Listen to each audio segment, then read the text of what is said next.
Hey everyone, I'm here for, what am I here for? What is today? Thirsty Thursday. Full disclosure, I thought today was Wednesday all day long. So I was not planning on coming on live today because I legitimately thought it was Wednesday. So what I decided to do was talk about sales again with Stella this time, because I rewatched my sales stuff from last week, and I feel like there was a couple of things that I didn't really get to that I wanted to get to, So before I dig in, I am going to pull this up on my phone because it's easier for me to see stuff on my phone for some reason. So give me 1 second. But yeah, so I'm here, and it is Thursday, and I'm crazy. So hopefully this will still be super helpful because I have some really good stuff to talk about. And I realize probably not a lot of people will be on live because I did not let anyone know I was going live. But come back and watch the replay and put in questions as you have them. Cool? Okay, so I talked a lot last week about just sales in general and like how to set up a sales process for success and how to like have sales conversations in an authentic way that doesn't like feel slimy and sleazy and gross and make people hate you and not want to listen to you anymore. And there was some really, really good stuff in there. But I feel like there were some other things that I wanted to cover that I didn't quite get to. So I wanted to bring those up today. Cool? So the first thing I want to talk about is objections, and like when people have objections on a sales call. And typically what that means is like, it's too much money, like I can't afford it, or I need to go ask my husband, wife, whoever. I need to, ask somebody. I need to think about it. And I talked about those specifically and how to kind of talk through those things, those specific things, if someone says them. But what I didn't really cover that I feel like is super important is to be able to kind of intuitively understand where the person is coming from and where the objection is coming from is super, super important. Because yeah, sometimes like legitimately you need to think about it, or you need to ask your spouse, and those things are awesome. But understanding where those objections like are coming from is also super important, because as a service provider and as a entrepreneur, it's not our job, it's not my job to convince them that to take a risk or to do something that they're not really ready to do. So hopefully that's making sense. Like, if you're legitimately not ready, it's not my job to get on a call and try to convince you that this is something that you need to do. They need to come to that decision on their own, right? And we did talk about that a little bit. I think I said something that I learned from one of my mentors, like if you pull them in, you pull them around, or something like that is what she always said. And that's so true. But it's really, really, really, really important to kind of understand where they're coming from. And if it is coming from that place of fear and I'm not really ready, then that's a whole separate issue than just working through it costs too much objection. So I think being able to get as much information out of your potential client as possible is really important. And that brings me to my next point that I want to talk about is like the questions that you ask, and like asking appropriate questions to get the information that you need, but not leading questions. So that's like an attorney word, like asking leading questions to try to get them to say yes, which is kind of what makes sales feel sleazy sometimes. Like when you're talking to a typical slimy salesperson, hopefully you've never actually talked to one, but we've all seen them on TV or wherever, where they'll ask you a question that you obviously can't say no to. Like, do you want to, wouldn't your life be better if you made more money in your business? Obviously the answer is yes, but it's like the way that you're presenting the questions and the way that you ask the questions are leading them to an obvious answer. And that's what you want to avoid. That's what you want to avoid in these sales conversations, because you really should, the goal of the conversation should be just as much for you about trying to get to know that person and see if you are actually a good fit for them, So a good sales conversation asks a shit ton of questions. Like, you should be asking a ton of questions, but with goal of actually getting to know what the person is looking for and if you are the right person to help them or not. So instead of saying, wouldn't it be better if you can make a bunch more money or something like that, and trying to get them to the obvious result of, here, hire me, I can help you do this. Like figuring out exactly where they are in their journey and what specific issues are you having right now and what specifically do you need help with, and determining if you're a good fit, like for real, like actually a good fit that way, is super, super important. Because it comes back to that first point, like it's not our job to convince them to do something they don't want to do, right? And we don't want to come off that way at all. Like hopefully everybody that's in this group does not want to be perceived that way. And the way that you present the questions and the specific questions that you ask are going to affect how you're perceived a little bit. So it's really important to ask those questions from an authentic place of, I really want to understand and I really want to get to know where you are. And that's where the problem comes in with like sales scripts. You hear all the time, like people will give you a script on how to sell whatever, or how to do something specific and get a specific result on a sales call. And the reason that those don't usually work and they come off kind of slimy is because you're asking questions and you're listening to respond when you use a sales script. And I'll tell, a personal story about this particular one. My brother, when he first started out, he's like a salesman at heart. He can sell anything to any person. It's amazing. But when he first started, he talked a lot. First of all, he never shut up. And that's kind of a separate point that we can talk about in a minute. But shut up and listen is honestly your main job on a sales call. But listen to understand and ask questions to understand and then respond.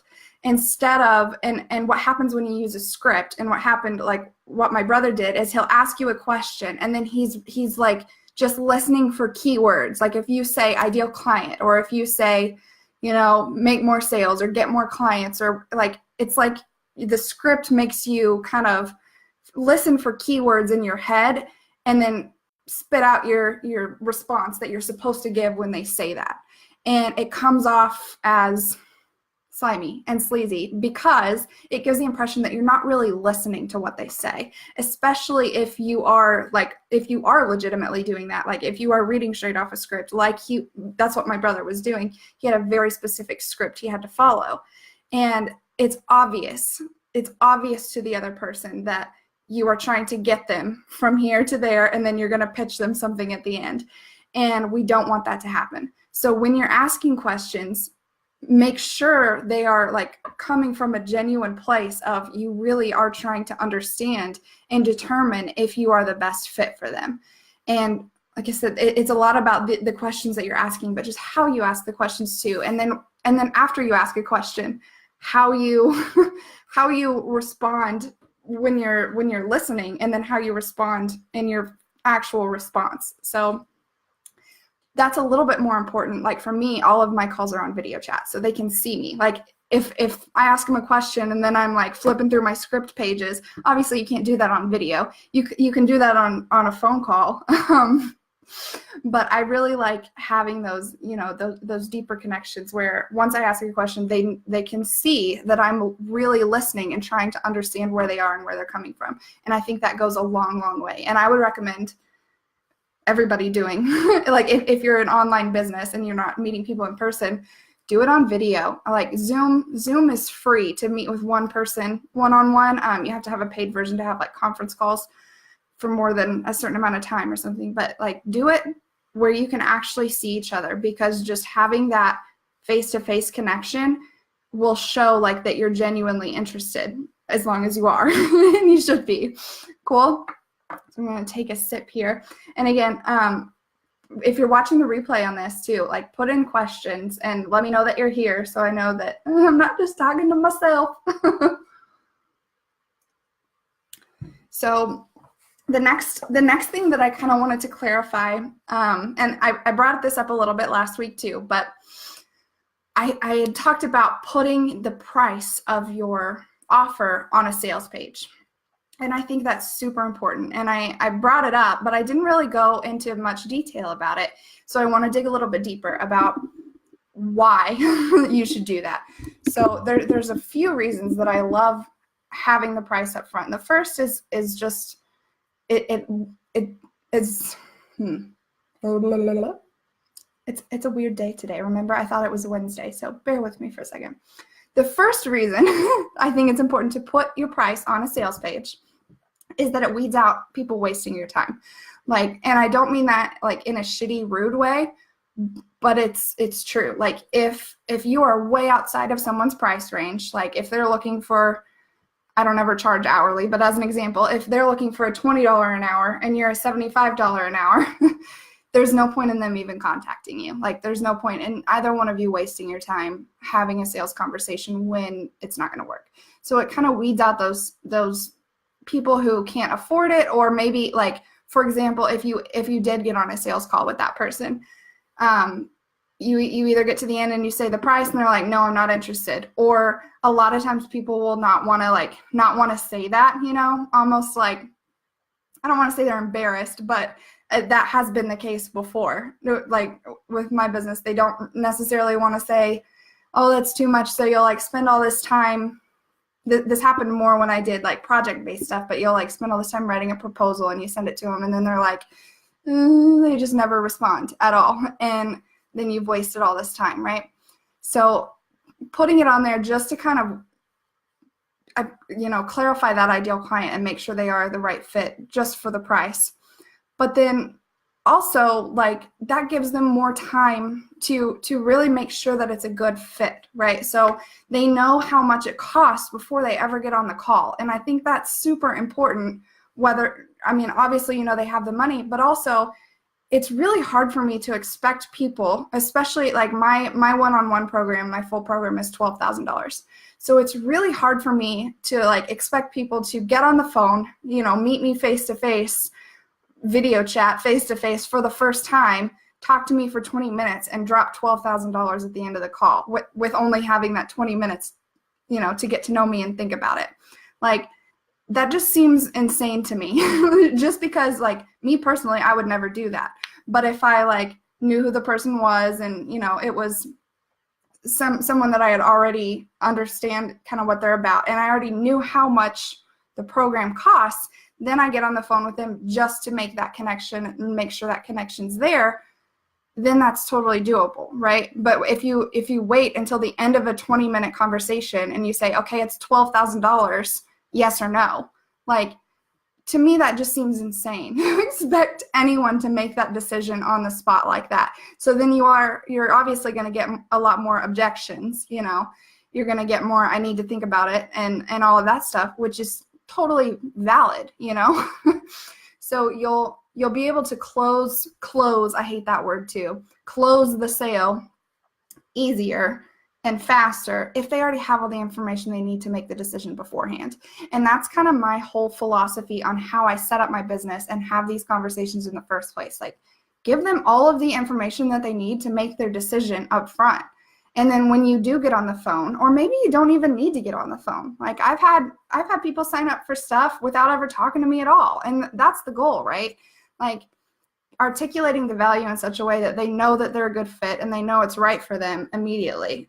But with the high level packages, usually people still want to, talk to you and get an actual feedback, one-on-one conversation with you before they drop $12,000, which is understandable.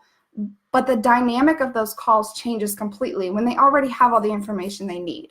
So what it would look like then for a high-level package is just kind of walking through those logistics and this is where you are. Yes, I can help you. Yes, you're a good fit.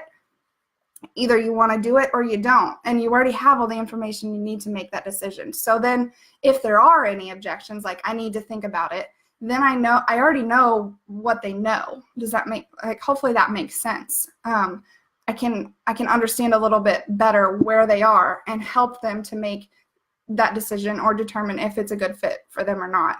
And it just makes those conversations so much easier. So hopefully that makes sense. I love my Stella glass, guys. I just got it this week. We have a pub, a little Irish pub here in town. Actually, it's in the next town over, but they do pint night. And they do pint night like every other Tuesday, and it's like usually local breweries. This time it was Stella, but you get to keep the glass. So we have all these really cool glasses. I've always wanted a Stella one, and now I got it. I'm excited because I'm a dork. I got my mouse rat shirt on today too. Like I said, not prepared for this call, but 500 points to anyone who knows who Mouse Rat is. I will love you forever. Okay, so the last thing I wanted to talk about sales was something that got brought up last time. Kayla, I think, brought it up, and I said I would come back to it, and then I forgot what I was going to come back to. So I want to bring it up again. And what she had talked about was having a like a free coaching session or a free strategy session. And I wanted to talk about kind of the difference in that versus a sales call. And it, like, you can take it back to, basic marketing 101 terminology. And the problem with doing stuff that way is it can be seen as a bait and switch is that marketing terminology. So what I mean when I say that is if you are doing a free strategy call or a free coaching call or a free whatever, and you plan on offering something at the end, you just want to be very, very careful and very clear up front about what it is that's going to happen. So it's totally okay to do that. It's okay to offer something at the end of a free call, but you just want to make sure that they know it's coming, because a lot of times when people sign up for something free and then they get pitched at the end, especially if it's not done well, they can feel like kind of gross, like feel like, oh, that's not at all what I was expecting. One time I did that. I was supposed to have a free, it was a Pinterest strategist, and they were like, okay, sign up for this free 20-minute call. We'll talk about your Pinterest strategy and figure out, what would be good for you. And in reality, what it was is, like, we got on the call and she was like, okay, what's your problem? What problems are you having with Pinterest? And I asked my question, and she's like, okay, well, you can either buy this $500 course or work with me one-on-one. That's not a free, that is not a free strategy call. That's a pure sales call. And if I would have went into it with that mindset, that would have been fine. But when I'm expecting one thing and you give me another, that's how you look slimy and sleazy. So if that is going to happen, make it very clear that that's going to happen, and still deliver on whatever you said you're going to deliver on. So it would have been like, for that girl, it would have been so much better even if she had just done her free strategy session or answered my questions and done whatever and then offered me something at the end. That would have felt so much better. The best way to do it, though, is to just be honest and upfront the whole time. And I talked about this a little bit last week too. Like, the very first thing I do when I get on a call, like a sales call with someone, is say, okay, do you mind if I give you an overview of how these calls usually go? And I'll say, first, we'll talk about kind of what your situation is and determine if it's a good fit or not. If it is a good fit, I'll tell you a little bit about how I work with clients and what that would look like if we decided to work together. And then as long as we're still good, then we'll talk about the different options of working together, and we'll talk about what those options are. Everybody's on the same page. They're not going to be shocked when I say, okay, here's my $12,000 package. Do you want it? They already know that it's coming, right? So that being said, I think free strategy calls, free assessments, free whatever you want to call them, I think those are super cool. Like, those are a really good way to get people on the phone and just get people to know who you are and show the value that you provide. But you have to do it the right way. So, like, one of the things that I used to do all the time, and I think sorry, my dog just came in. She's got her little chew toy. Can I have it? No? Okay.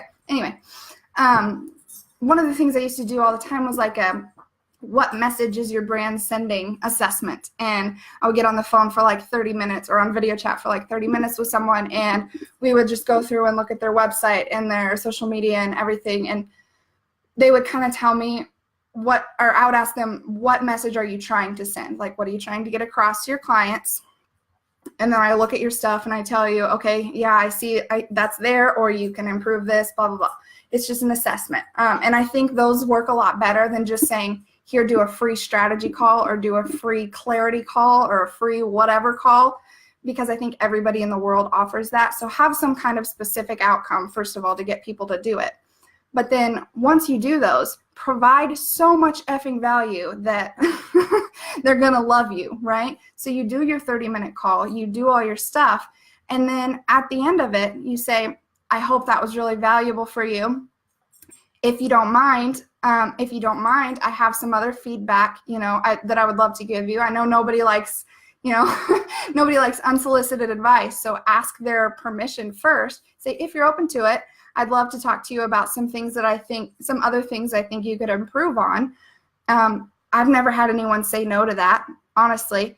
And then you transition to a sales call. And then you can say, okay, that's cool. We can talk about it right now. Or if you can't do it right now, say, I would love to talk to you a little bit deeper and dig a little bit deeper into, the sales part of the conversation. You can set up an appointment to do it later or whatever. But just do free sales calls if you want to, if that's your thing and that's what you want to do. I think they're awesome. But just being very, very clear about what's going to happen and not saying, oh, it's a free coaching call, I'm going to help you through something, and then they tell you what the problem is and you're trying to sell them something. That's not providing value, and that's what makes you seem sleazy. That's what people don't like. So I'm going to kind of recap. I'll keep this one short today. So kind of just to recap, working through objections, make sure that you understand where they're really coming from if you're trying to work through an objection, because it is not our job to convince them to do something they don't want to do. That is never, ever our job. And going in, with that mentality, it's going to make you come off as a little bit slimy, and we don't want that. So understanding where those objections are coming from is really important. And then asking the right questions, listening to responses, and listening to understand, not to respond. Because I'm sure everybody knows somebody like this, where they'll ask you a question and then it's super clear that they're just not even paying attention to you. They're just waiting until it's their turn to respond again. You don't want to be that person. So listen to understand first and then to respond. So then the next thing we covered was putting the price, why it's so important to put the price loud and proud for everyone to see. Weed out those people who are way out of your price range, and just kind of setting up those expectations from the beginning. And then the last thing was using assessments and free calls the right way to get people onto the phone and get them to know you and like you and trust you and give a shit ton of value, and then transition it into a sales call. But don't call it one thing and it's really not. So cool. That's all I have today. Anybody watching the replay, say hi. Let me know that you watched it. Let me know if you think this was helpful. And put any questions in, as always. So it's been fun talking to you guys today. Sorry that I didn't give anyone notice for this live, because, again, I thought it was Wednesday all day long. But it's Thursday. So I showed up anyway, right? I should get a pat on the back for that, right? So everyone, have a good rest of your Thursday evening, and we will be back for Spotlight Sunday on Sunday. So bye.